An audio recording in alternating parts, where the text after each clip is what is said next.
My dear brothers and sisters, good afternoon. Isi-share natin ito ngayon, ang Kawikaan 24. Kailangan natin i-share ito dahil ito ay nagaganap na ngayon. Kaya ang mga pangyayari about sa ating politika. Kaya ang daming gustong pabagsakin si Sara dahil may nagawa siya, may natuklasan silang mga anomalya. Tama naman, kapag may anomalya, kailangan talagang managot yung gumawa nito. Pero sa kabilang dako, yung mga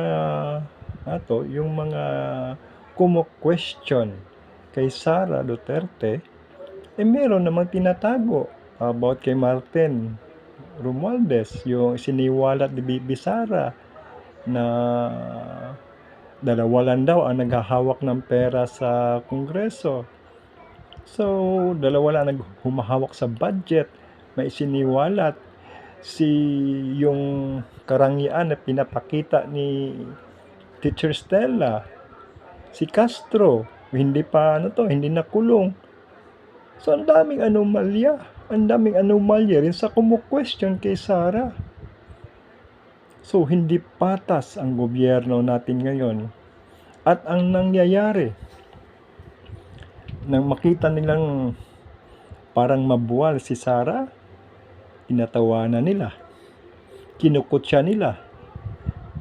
Ang sa kabila naman, yung sumusuporta sa mga Duterte, kinukutya naman yung mga tinatawanan yung mga mali na nakikita nila sa kabilang dako.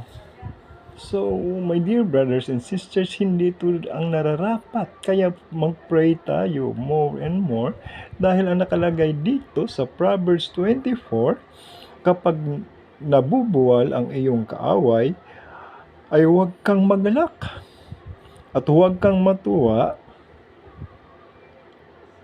matuwa ang iyong puso kapag siya'y bumabagsak.